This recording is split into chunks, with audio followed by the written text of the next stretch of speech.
As we near the end of the year, which I guess that's when I'm recording this, but I guess when I'm uploading it, it'll be 2026 already. So for right now, let's imagine, close your eyes, we're back in 2025. And as we're ending this year, I wanted to share my top 3 books from 2025. And then I also wanted to share some of the books that I'm planning to read in 2026. If you're new to my channel, welcome to Threads and Tales.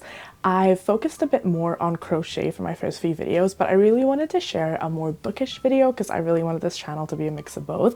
I feel like a lot of girlies who are into crochet just love crafts in general, and hobbies in general, and I feel like reading and crochet always go so well together. So I feel like a lot of people who love crocheting also love reading, but if you're into crocheting and you're not quite into reading just yet, I thought maybe this could inspire you to read. If you want to keep a little bit more of an active tab on what I'm reading and maybe hold me a little accountable for when I don't read, you can follow me on Fable. I'll put the link in the description below, so go ahead, hit follow, check out my awful reviews, which I will be making a video on soon as well, just talking about some of the books I read that I didn't quite like. For 2025, I actually didn't end up reading as much as I wanted to. I definitely planned to go into the year with reading a lot more books than I actually ended up doing. I did focus a bit more on rereading some books, so I didn't really get around to reading a lot of new books. I also ended up spending a lot of time reading fan fiction, which does not count when you're recording books on things like Fable or even Goodreads, which I don't use. But I was like, I can't track these. So I was like making the script for this video, and I was like, oh, let me go see what I read and what's in like my Fable or just any trackers that I've used and what I've read. And I'm like, this seems like a much lower number. Like, I swear to God, I spent so many late nights reading. So I was like, what was I reading? If I like showed up with like 10 or whatever, 16 books that I read this year, I was like, what the heck was I reading all the time? It was fanfic, guys. It was Dramini fanfic. I went in deep. Deep, guys. Anyways, I think I ended up reading like 4 or 6 fanfics that I remember, and then that with 16 books, I feel like is impressive enough for me. I'm very happy with this number, guys. I am not the kind of person who strives to read like 100+ books a year. Something like 20 sounds perfectly good to me. Thank you. So I'm gonna stop yapping there and I'm gonna get into my top 3 books of the year.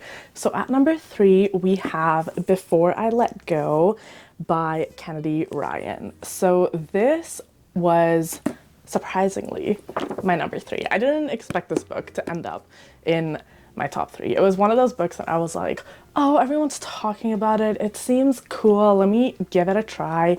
I'm not the kind of person who reads a lot of like pure romance books. Like, I very much enjoy romance as a subplot. I do not enjoy it as a plot. I do have some romance books over here, obviously. I haven't read all of them. I'm very, very picky when it comes to just romance books. So when I went into this book, I was expecting it to be just romance, and I was like, oh, okay, like I'll give it a try and I'll see what comes of it.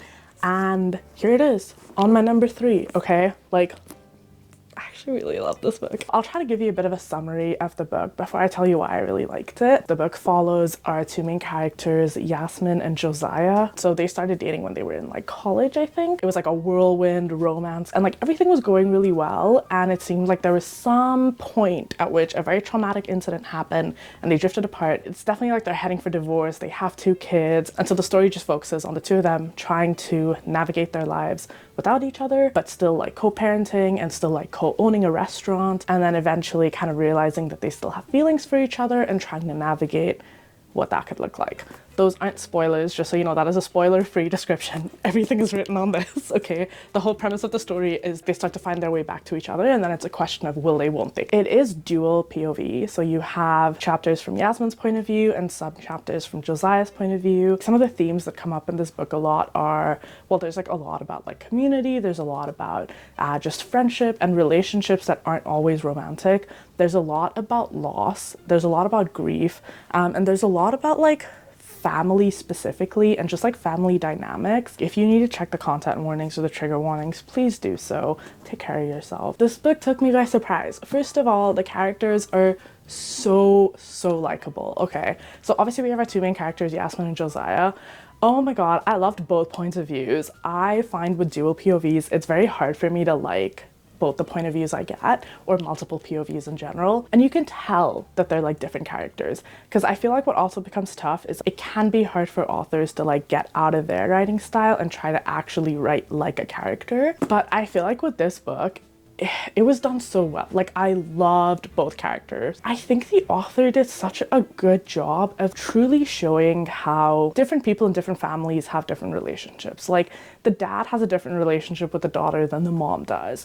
And it's the same with the son. And they have different relationships with older relatives. They have different relationships with friends. They operate differently in society. I love the way that she painted this picture of like these really real characters in really real settings with issues that I feel like everyone can relate to, like whether you're a parent, whether you're a child, like if you've just had some sort of paternal or maternal relationship with people, I feel like those are things that you can relate to. And it's just like, I'm not a parent, so like I don't know what it's like to have kids, but like I read this book and I was like, this is so, like, this feels so real, because I can remember going through some of these things with my mom, and I can like read this and I can be like, yeah, you know what, like this feels so human. This feels like such a real experience. And not only were the two main characters really good, but like every single side character was so good. Like, I don't think there was a single character I read in this book that I did not like. I love the kids. And then Yasmin has these two best friends. I loved them. I was like, yes, give me more. I think it's such a feat to like flesh out multiple characters in a book and to have a reader wanting to know more about every single side character. We were getting updates from her friends and I was like, oh my god, yes. I'm like, tell me more. I'm like, tell me what happened with this friend. I'm like, did she leave this guy? Did she not? Did she go out? I was like, tell me. I was like, give me the juicy gossip. I was waiting for it. I wanted to know what was happening with all of the side characters. And again, I think it's really impressive to make your reader root for every single one of the characters that you introduce in a book. The story felt fleshed out. It wasn't like you had this whole book of them like not wanting to be together and then at the end it was like, haha, JK, we put aside our differences and now we're happy together. Right from the start of the book, you know that they still want each other. There are reasons why they're not getting back together, right? And the whole book is them trying to explore if they can move past things that have happened before or not. It's a very interesting idea of how relationships can change so very quickly and so very suddenly, and how when you have these big life-changing moments, it can change the people around you that are like so close to you and who you think know you best. But now you have to like rebuild it from the ground up, and what does that look like? And that's what this book is. I will also say, as a non-Black reader of this book, I feel like it also taught me a ton just about like Black culture. I didn't grow up in North America, and so there were definitely a few things that I like didn't know before I read this book. I didn't know that there were like historically Black colleges and universities, and I didn't know that was a thing. Again, I felt like there was so much that I learned from just this book and like Googling different things, and I was like, ooh, this is so interesting. Like, I wonder what this is. The culture and the community that was created in this book was amazing, and I feel like that was the one reason that I really, really liked this book. I'm not Black. I'm a person of color. I'm queer. There are lots of books that write characters or write experiences from certain communities' points of views, but it's always, this is what it's like to be othered, and this is what it's like to be left out of the community. This is what it's like to be attacked by like homophobic slurs. And it's just like, okay, we get it. There are homophobes out there. Like, we get that there are racist people out there. I know that. You don't have to tell me that. Out of all people, you don't have to tell me that. So I feel like a lot of times media lacks happy stories about people in like underrepresented communities, right? Or just like communities that receive a lot more hate than others do. And I'm like, sometimes it just gets to the point where you're like, I don't just want to see people like me being unhappy on screen, right? Like, I'm sick of that. I'm like, I don't want to see that. I want to see you guys just having a good life. If you guys are like in love, I just want to see you guys in love. I don't want you to have to be sitting there going like, we're in love, and then someone called us a slur. I just want something that's happy for once. I want something that celebrates joy and love and like celebrates the kind of like culture and community that you can build with people like you, right? Or people who respect you and people who love you. And I feel like that's what this book did really well. The main takeaway from the end of this book is that there's so much love and so much joy, and there's just like, it's such a good expression of just like, I think, Black joy and Black community. And I'm like, oh, Yes. I'm like, good. Because that's what I want to see for more communities. That's what I want to see for more identities. Like, I want to see just books about joy, books about living your true, authentic self. And it's just, it's happy. And it shows you that you can have this too. I will highly, highly recommend this book to anyone. My top 2 book for the year, which totally would have had the #1 spot if I didn't read my now #1 book, was The Irresistible Urge to Fall for Your Enemy. Okay, I don't have the physical book, so I'm gonna put it up here because my friend has it right now and she's reading it. Guys, I love this book so much. I loved it so much. Obviously, you can tell the influence that Hermione has had on my reading this year, duh. The Irresistible Urge to Fall for Your Enemy was a rewrite of Draco Malfoy and the mortifying ordeal of being in love. If you haven't read the fanfic, or you're like, ugh, I don't want to read something that's based off of Harry Potter fanfiction, I want to clear this up right now. It is not the same story. Not. The characters, you can definitely tell, are inspired by Draco and Hermione, but it is not the same story. It follows a similar idea in that they kind of like go on these little adventures, and that's the closest thing you can get to it being similar to the fanfic. Everything else is different. The world is obviously different. The magic system is very different. The characters are quite different. What they do is quite different. The plot of the story is very different. Anyways, reasons why I like this book. Everything. But really, I am an absolute sucker for books that are just so comedic, that are witty, that have incredible banter between the main characters, slow burn, juicy plot line. I'll try to give you a bit of a overview of the book without giving you any spoilers. The plot follows our 2 main characters, Osric and Arian. So Osric is kind of like an assassin. He's like definitely not a good guy, like he's definitely one of like the bad guys. And then you have Arian, who's a healer, and they're very much opposites, obviously. One kills, one heals. From the get-go, they don't get along. So Osric ends up having this illness, I'm gonna say, and he needs healing. And so he's like, you know what, I'm gonna ask for like the best healer, and I'm gonna get this healer to heal me because I need to live. He ends up bribing her, and it's an insane amount of money, and she needs it to fund this pox outbreak that's happening. And so they need to like get money to figure out what's causing the pox and like stopping it. So she's like, all right, I'll take it for the money, because she's a healer, and she's like, I'm sick of seeing these kids like dying. So she's like, fine, I'll do it and I'll help you. It's a really weird illness that most people don't survive, and they end up looking more towards like the old ways, or more like folklore, more fantastical elements of the magic system that they have there. Osric is like, I will literally try anything, so just do whatever you have to do, like I literally don't care. And Ariane's like, okay, this is a waste of time, but let's do it. And so they kind of start doing these like really bonkers little adventures to try to get to, you know, like certain ritual spots, or certain spots that like try to meet these requirements for like fairy magic almost. And it's just, it's obviously, it's fun, it's cute, they're going on these little adventures, and you're just like, oh my god, I can't wait for them to fall in love. And that's initially just what I kind of thought it would be, and I'm like, okay, like this is what the book is going to focus on. But I was very surprised, and very happily surprised at the amazing world building in this book. Initially I was very confused, and I was kind of just like, oh, there's a lot here that I'm not getting. I'm like, am I supposed to know this? Am I supposed to understand what's happening? Very quickly I realized the author will tell you things when it's relevant. If they haven't shared it with you, you don't need to know about it right now. You're not supposed to understand these things right now. As the book unfolds, obviously you get a lot more information just about like the world.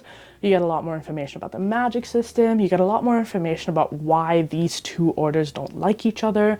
You get much more information on all the different orders. Again, as you get further into the book, there is much more of a plot line that emerges. So initially, when you start reading the book, it might feel like it's just going to be a book that's, again, just about like silly little adventures that they're going on. But pretty early into the book, you realize that there's a much bigger plot that's going on. Keep in mind, this is the first book of a duology. You can just tell that there's so much time that's spent in the first book building up the world, so that in the second book you can just enjoy everything that happens because you already know everything you need to know. So there are a lot of like twists and a lot of like information that's revealed closer to the end of the book, or like the second half of the book, but that's because the author's trying to build it up for the second book. And it is a slow burn, guys. Like, the characters very much start off not liking or not caring about each other. And obviously, at the end of the day, I think the biggest thing that this book has is its characters. I think Osric and Ariane are just great narrators, and they are great characters that really drive the story forward. They feel so believable because they start off having very real character flaws, and they start off not being these 100% likable characters. Ariane, our female main character, like, she has very real flaws, and she has very real personality traits, and so does Osric. He is a very real character. He's not just like, ah, I'm dark and moody and brooding. Like, he's got character traits. Like, he actually has a personality, and like, he actually has a history, and he actually has reasons as to why he is who he is today. And so does Ariane. You tell how they come together, and you can really tell why they grow to change their perspectives on each other. You can tell also, most importantly, you can tell why right at the start they don't get along, because there are these very established reasons as to why they chose, or why they're part of these orders that they are, and why these two orders just don't go hand in hand anyways. It's very easy to tell why these two people at their core might not think that they get along, because they're part of two very different institutions, really. The humor is definitely not for everyone, but I will say I loved it. I thought it was hilarious. I was cackling with every single joke. I've always loved really good banter. Like, if you like Merlin, like the TV show, if you like the banter between the characters, you'd love this. This is very similar. It's very much like oh, they're just like kind of smart asses. They, you know, they don't really like each other, and they just have little like quips at each other, and it's so good and it's so funny. And so I really think this is a great book. And I think, again, I think the characters are really enjoyable. I think that their story is really enjoyable, and I think it's very realistic, and I love the little adventures that they go on. I love the little just like humor that they have. I think it's done really well, so definitely a recommendation for me. All right, and now for the big reveal. In case you haven't already guessed, my number one book, based on some of the other information I've given you during this video. Obviously, my number one book of the year is none other than Alchemised. Duh! Wow, round of applause for the surprise.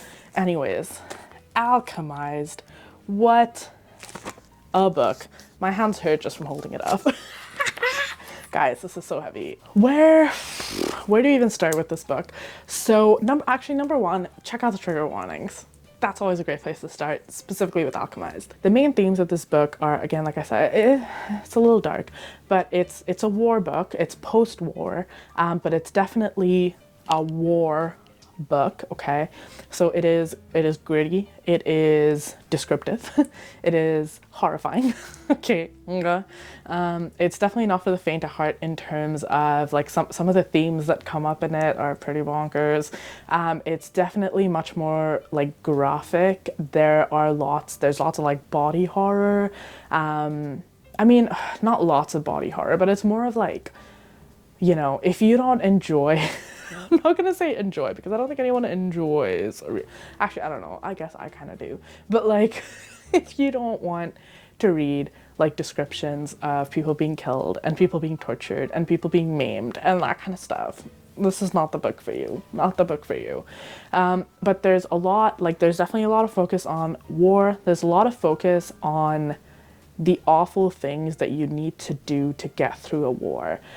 And I will say, I think when people say a book is about war, a lot of people expect it to be on the front lines. This book is not about the front lines at all. This book is about everything that happens that no one ever finds out about during a war. So it's all of the dirty secrets that sides will keep that you never find out about a war, that never goes public because they're too horrifying. And, you know, governments or people in power will never keep records of these things because they don't want people to know that they did these things. So it is much more behind the curtain kind of thing, okay? Our main character, Helena, is a healer. She's a medic. And so she sees that side of the war. And a lot of this book focuses on what it is to be on that side of the war and never being on the battlefield and never seeing the wins, but what it's like to be in the hospital and only see every single person who dies or who gets really badly hurt, or what it's like to be running out of, you know, materials and out of medications and out of things that you can use to heal people with, and what that's like and what it feels like to be on this side of the war that feels like you're always losing, right? And that is a very big focus in this book. If you have heard of Alchemised, again, you probably know that this book is based off of a fanfic as well, a Hermione fanfiction. So like I said, it is the year of Hermione fanfiction. That being said, do not judge the book based on that. If you are someone who's like, I hate this idea of books being based off of fanfics, especially if you don't like the Harry Potter world, or you don't like the pairing of like Draco and Hermione, and you don't like the idea that it's based off of these characters, do not let that stop you from reading this book if it's something you're interested in, okay? Trust me, it is 10 times better than anything you could think of being based on the Harry Potter world. The world that has been built in Alchemised is bonkers. It is literally one of my most favorite world building books ever. It is amazing. Senlin Yu, the author, said, I will give you a 1,000-page book and I will use every single page to give you information. What you need to know for the premise of the book is we have two sides of the war, right? So you have the holdfasts, which are like the light side or the good side of the war, and they're kind of more like a pure magic. And then you have like your dark side of the war, which is Morrow, I think is how it's pronounced, and that's like the necromancers, and so the people who are just like bringing dead people back to life. These are the two sides of the war, and we know very early in the book that the holdfasts lost and that the necromancers and Morrow won. And the book starts with Helena kind of waking up and remembering really that they lost the war, because she was on the holdfast side. She's now in the clutches of the necromancers. I'm just gonna call them the necromancers, okay? So she's in the clutches of the necromancers and she's like kind of basically a prisoner. They kind of probe her because she was very close to the leader of the holdfasts during the war. Like she was best friends with him, they went to school together, and they want to know what she knows, right? So they're kind of like, oh my god, let's see what she knows. And psych, she's lost 2 years of her memories, and those were the last 2 years of the war that she's just lost her memories on. And she's like, that's so weird. I don't know why I would lose these memories. And then you realize and you find out that someone's actually protected these memories. So they've kind of like altered her brain in a way that you can't really access those memories. The premise of the book is basically they're trying to uncover these memories and they're trying to figure out what happened in these 2 years and why it's been protected. Because the war, again, the war is over. Everyone's dead, really. Everyone's dead. And she's like, why has this been protected? What secret could I possibly have that could be worth protecting after the war is over and literally everyone who she cares about is like dead? She's like, what is the point? She gets sent to one of the people on the necromancer side who is called the High Reeve, and he is really good at infiltrating people's minds and like basically breaking minds in a way, and so the goal is that he would basically get into her mind and break down these walls and be able to access these memories again, so that the High Necromancer, or like our evil lord of the necromancer side, can have access to these memories. And our High Reeve is Kane Farron, okay, who is someone who, again, Helena went to school with. They're kind of like all the same age group. She never really knew him. They never really talked. And those are our two main characters, Kane and Helena. There's a lot that I can't give away. So what I am going to say is the book is actually divided. It's one book, but it's divided into 3 parts. Part 1 is when she wakes up, she realizes she has these 2 years lost. She gets sent to Kane, and it's him trying to break open these memories. Part 2 is the longest part of the book, and it is those 2 years that she's lost her memories of. And part 3 picks up as her regaining those memories, and then everything that comes after her regaining those memories. Now, part 1 to me is the heaviest part of the book. I think when you're reading it, it is definitely like the darkest part of the book. So a lot of times people will read the first part and they'll be like, what is wrong with everyone who likes this book, because this is a really weird book. You're kind of reading this book and you're like, oh, okay, like Cain and Helen are probably going to end up together. So you're reading it and you're like, how in the heck do you come back from this? You're literally reading part one and you're like, this is so awful. Like, how could these two people ever end up together in a way that makes you as a reader feel good about it? And I will say to that, you must read part two. You absolutely must read part two before passing any judgments on the content of the book. The first part, I think it's pretty confusing when you're going into it and you're like, what the heck are all of these words being thrown at me? You're like, why are we acting like I'm supposed to know what's going on? You're not really supposed to know what's going on. You're kind of confused as well. And as you read, the second part explains a lot more, which brings me to why I really like this book. My main reason I love this book is the world building. It is so spectacular. And I promise you, like, you tell me, what would it be like to be a character living in this part of this world for a day, and I could tell you, because that's how detailed this world building is. The magic system is pretty intricate. It's called Alchemised because it is much more about alchemy. There's a lot about like resonance and arrays and all this kind of stuff that, again, learn, like read, learn, Google, whatever you need to do. There's a lot to take in. It's very, very technical, the magic system, but there's all this really cool stuff. Not just the magic system, the world that they live in is so richly done. There are so many layers upon layers upon layers of the world that they live in. And again, I don't want to give anything away. So what I'm going to give you in very vague terms is that this book very, very richly parallels things in society like immigration, xenophobia, racism, sexism. There's so much focus on, for example, like religion, and there's so much focus on purity, and there's so much focus on what it is to be a good follower of the gods. And then the idea of when you have foreigners coming in and them not assimilating with, you know, with this idea, there are issues. The idea of classism, of like you're born into this thing or you're deserving of something because you were born into something, as opposed to you having to work your way towards it and having to get your hands dirty, and that meaning that you're not as pure as other people. There is this idea of alchemy being tied to your purity level, and the purity of the metal that you can alchemize being tied to the purity of your soul. There's an idea of foreigners coming in and accents being looked down upon, dialect being looked down upon. There's an idea of things as simple as body language, as simple as hair, and how that paints you as an outsider, and how that affects the way people treat you. It affects the roles that you're given. It affects the trust that you're given. It affects literally just the way people look at you and treat you and talk to you, and whether they include you or exclude you, whether they see you as less or more. Sexism plays heavily in the story. There is so much that focuses on the role of women in this war, in this world, in a family idea, in the idea of what kind of roles are they allowed to take? Are they only allowed to work in the hospital? Can they be knights? Can they be warriors? Are they seen as less than when they're in positions that are usually reserved for men? All of these ideas that, again, are so richly done in the book. There's a lot to do with just like how people view and how people other people around them. And I think it's done so tastefully.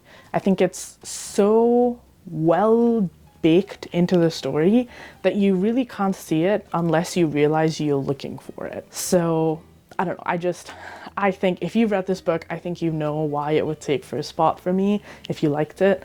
But I would highly recommend this book to anyone who is looking for something that has very intricate, detailed storylines. Anyways, that was long. That was me ranting about my top 3 books. of the year. Going into 2026, I have a pretty meticulous list of books that I want to read, and that's because I am doing the anti-brain rot reading challenge. I will link the creator below. I saw one of her TikToks and I was like, I am inspired, and so I'm gonna be doing that. So I'm gonna link everything that you need for the challenge below. So I do have a list on my Fable that just has all of the books that I'm gonna be reading, and I think it's literally titled Anti-Brain Rot Challenge. If I read more, I read more, but that's what I'm trying to focus on for 2026. I'll probably be making another video that actually goes through the books that I'm reading, or I'll just update over the year as I go through this challenge and try to just read a larger variety of books. Do comment below what you're going to be reading.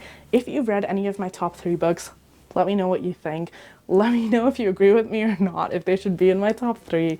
But also, if you have any recommendations based on these 3 books, please let me know. Subscribe if you want to see more. And again, if you want to join me on my 2026 reading journey. All right, see ya.